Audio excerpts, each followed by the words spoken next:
اتل ما اوحي اليك من الكتاب واقم الصلاة ان الصلاة تنهى عن الفحشاء والمنكر ولذكر الله اکبر والله يعلم ما تصنعون. بني الاسلام على خمس شهادة ان لا اله الا الله وان محمدا رسول الله وإقام الصلاة وإيتاء الزکاة وصوم رمضان والحج. برادران اسلام اور عزیز ساتھیوں، اللہ تبارک و تعالی کا بے پناہ کرم، اس کا احسان ہے کہ اس نے ہمیں خیر و عافیت کے ساتھ جمعہ کے دن مسجد میں آنے کی توفیق بخشی ہے۔ گزشتہ ہفتے آپ حضرات کی خدمت میں اخلاق کے متعلق باتیں عرض کی تھی۔ آج میں نے قرآن کریم کی جو آیت تلاوت کی ہے، اس آیت کے اندر حق تعالی شانہ نے نماز کا حکم دیا ہے۔ اللہ کے نبی علیہ السلام کو خطاب ہوا کہ میرے نبی جو میں نے کتاب یعنی وحی کے ذریعے تم پر نازل کی ہے، اس کو لوگوں کے سامنے تلاوت کرو۔ وَإِقَامُ الصَّلَاةِ، اور نماز کا حکم دو، چونکہ نماز انسان کو بے حیائی اور بری باتوں سے روکتی ہے۔ وَلَذِكْرُ اللَّهِ أَكْبَرُ، اور تعریف کے لائق اور بڑائی اور کبریائی کے لائق اگر کوئی ذات ہے تو وہ صرف اور صرف اللہ کی ہے، تو لہذا اللہ کی بڑائی بیان کرو، اللہ ہی کی حمد و ثنا کرو، اور اللہ تبارک و تعالی خوب جانتے ہیں جو کچھ تم کرتے ہو۔ ہر ایک بات کا علم اللہ تبارک و تعالی کو ہے، جو بھی ہم کرتے ہیں۔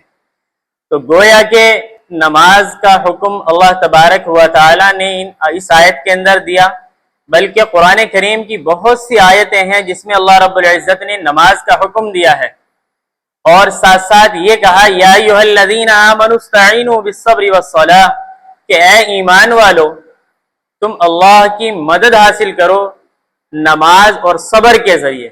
نماز پڑھو، صبر کرو، تو اللہ کی مدد تمہارے ساتھ شامل حال ہوگی۔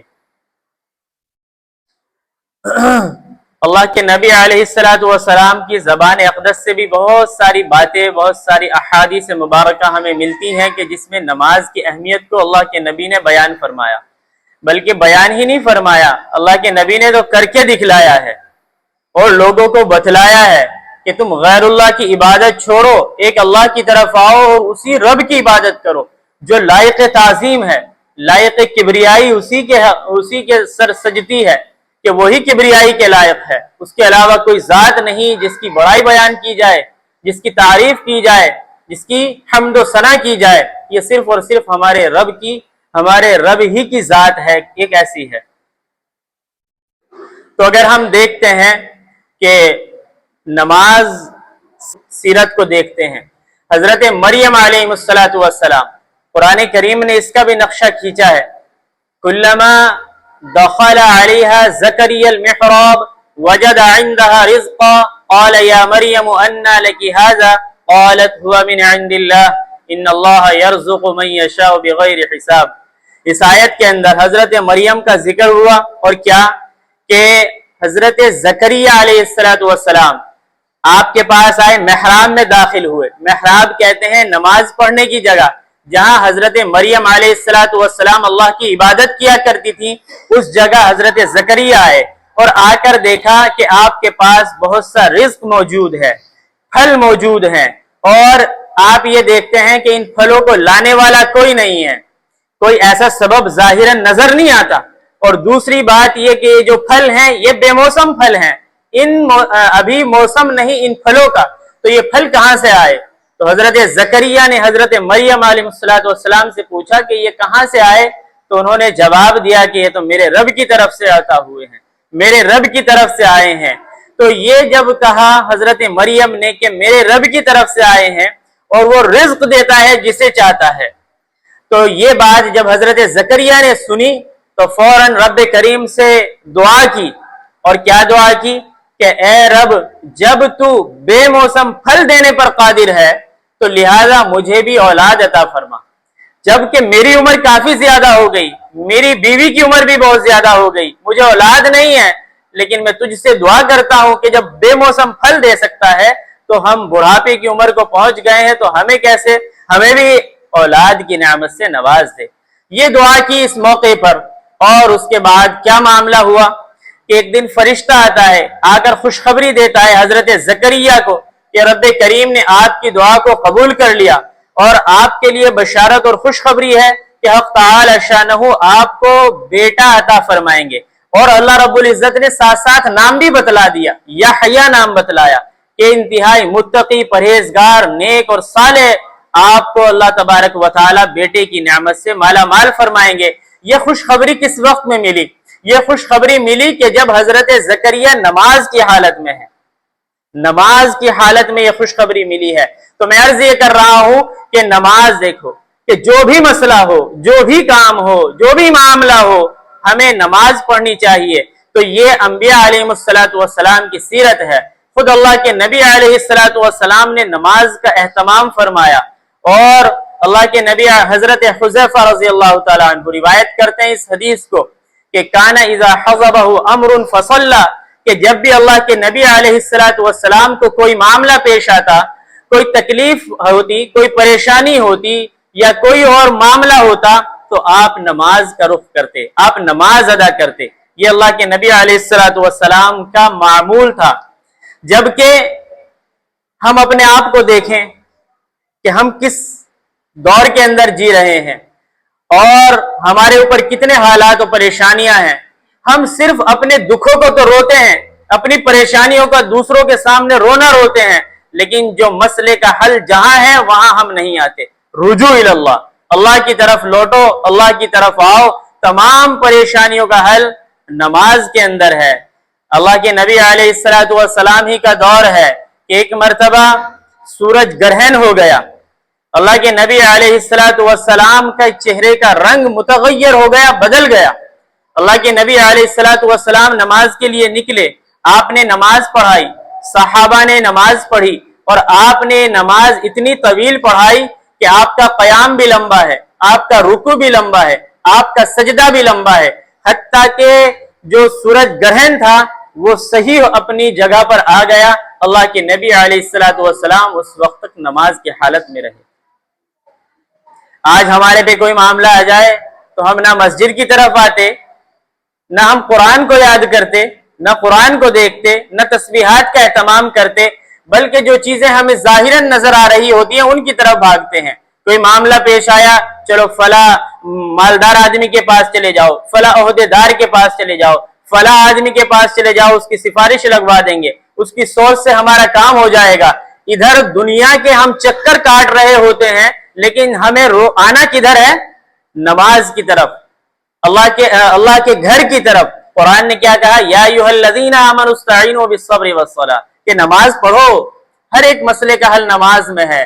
آج ہم مسئلوں کا حل جو ہے دکان میں تلاش کرتے ہیں، کھیتی میں تلاش کرتے ہیں، اپنے کاروبار کے اندر تلاش کرتے ہیں، لیکن مسئلے کا حل کہاں؟ نماز کے اندر ہے۔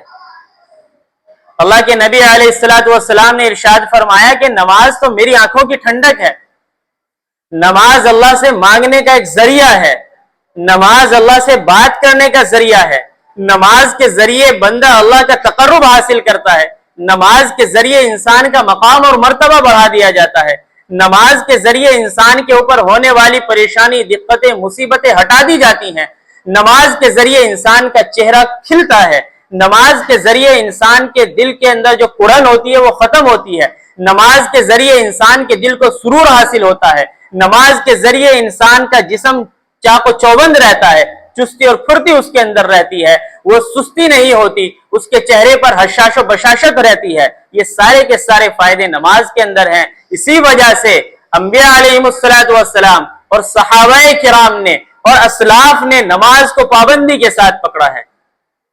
بخاری کی روایت ہے، ایک حضرت ابراہیم علیہ السلام کی اہلیہ حضرت سارہ، ان کا واقعہ ہے۔ اللہ کے نبی علیہ السلام کا فرمان ہے، اطلاع دی کہ ایک مرتبہ حضرت ابراہیم اپنی اہلیہ کو ساتھ لے کر کسی جگہ سے گزر رہے تھے، اور وہ جگہ کیسی تھی؟ وہ جگہ ایسی تھی کہ وہاں ایک بادشاہ تھا، اور وہ بادشاہ ہر آنے والی عورت کو روکتا تھا اور اس سے اپنی خواہش پوری کیا کرتا تھا۔ حضرت سارہ انتہائی نیک سیرت عورت تھی، اللہ کی برگزیدہ بندی تھی، اور نبی کی بیوی بھی تھی، اور اللہ تبارک و تعالیٰ نے حسن و جمال بھی خوب عطا فرمایا تھا۔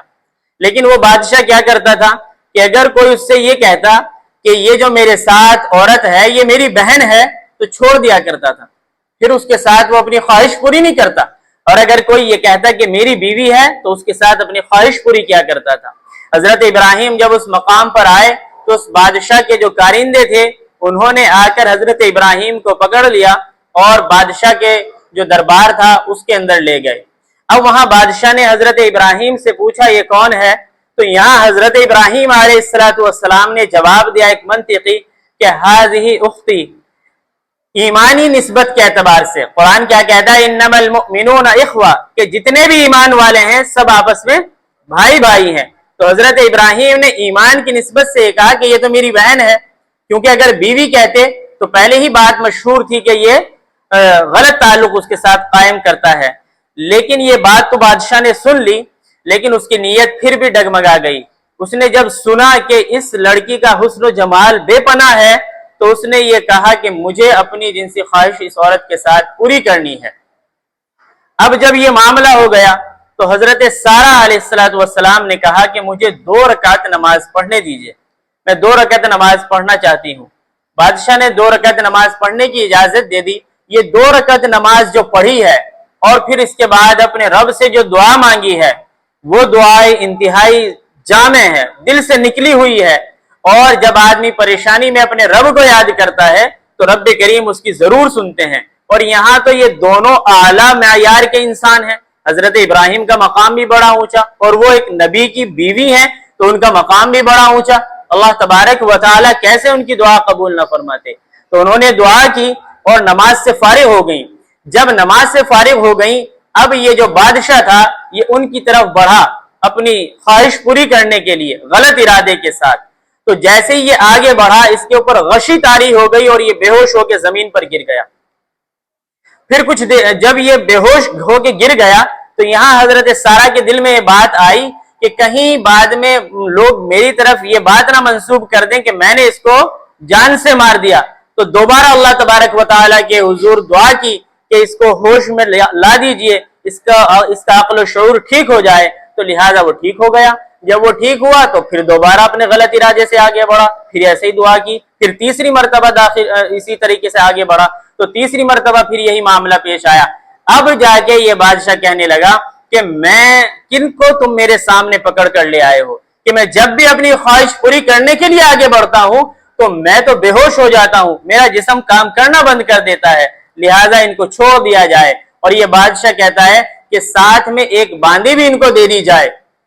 اب حضرت سارہ محل سے نکلی اور حضرت ابراہیم علیہ السلام بھی ادھر نماز میں مشغول اور رب سے دعا کر رہے ہیں، تو دونوں کے دونوں عبادت کے اندر مبتلا ہیں، عبادت میں مصروف ہیں، تو حق تعالی شانہ کیسے نہ سنتے۔ اب حضرت ابراہیم نے اپنی اہلیہ سے پوچھا کہ کیا معاملہ؟ تو انہوں نے کہا الحمدللہ ہم پاک اور صاف پاک دامنی کے ساتھ میں واپس آئی ہوں۔ تو اللہ تعالیٰ بتانے کا مقصد اس واقعے کا یہ ہے کہ نماز دیکھو کہ نماز اتنی عظیم عبادت ہے کہ ہر پریشانی ہر مشکل سے انسان کو نجات عطا فرما دیتی ہے۔ ہم آج اتنے سارے یہاں جمع ہیں، کیا ہم لوگ ہر نماز میں اتنے ہی ہوتے ہیں؟ اور دوسری بات یہ ہے کیا ہم باہر سے آئے ہوئے لوگ ہیں؟ ہم اسی بستی اسی محلے کے لوگ ہیں۔ نمازیں 5 ہوتی ہیں، 5 وقت میں مؤذن اذان دیتا ہے، پکارتا ہے حی علی الصلاح حی علی الفلاح، لیکن ہمارے کانوں پہ جو نہیں رینگتی۔ ہم مسجد کے دروازے کے سامنے سے تو گزر جائیں گے لیکن مسجد میں داخل نہیں ہوتے۔ اور اسی طریقے سے اگر ہمیں کوئی پارٹی کرنی ہے، کوئی پروگرام کرنا ہے تو اس میں ہم گھنٹوں صرف کر دیتے ہیں، لیکن نماز کے لیے ہم سے 10 منٹ نہیں نکلتے کہ ہم نماز میں 10 منٹ لگا دیں۔ 10 منٹ سے زیادہ کیا ہو رہا ہے؟ اس سے زیادہ تو وقت نہیں لگتا، 15-20 منٹ لگ جائیں گے انسان کے لیے، تو کیا پورے 24 گھنٹے میں اس کے پاس اتنا وقت نہیں ہے کہ وہ ہر نماز کے لیے 10 منٹ دے دے؟ اور جو اس کی پریشانی، جو اس کے اوپر مشکلات ہیں، جو اس کے دکھ ہیں، یہ سب اپنے رب کے سامنے رکھے۔ دنیا والوں کے سامنے رکھنے سے بہتر ہے کہ انسان اپنے رب کے سامنے رکھے۔ اس کا رب جب اس کی سنے گا تو اس کے سارے دکھ دور ہو جائیں گے، اس کی ساری مشکلات ختم ہو جائیں گی، اس کی پریشانیاں رفع کر دی جائیں گی۔ یہ واقعات اور یہ قصے اور اللہ کے نبی کے فرمان اور قرآن کریم کی آیتیں بتلانے کا مقصد صرف یہی ہے کہ ہمارے دل کے اندر نماز کی اہمیت پیدا ہو جائے، ہمارے دل کے اندر نماز کا ذوق پیدا ہو جائے، ہمارے دل کے اندر نماز کا شوق پیدا ہو جائے، ہم نمازی بن جائیں۔ آج لوگ حج کرنے والے کو تو حج ہی کہتے ہیں، لیکن ہم نمازی ایسے بنے کہ لوگ پھر ہمیں دیکھ کے نمازی کہیں۔ اللہ عمل کی توفیق عطا فرمائے۔ وآخر الدعوانا الحمدللہ۔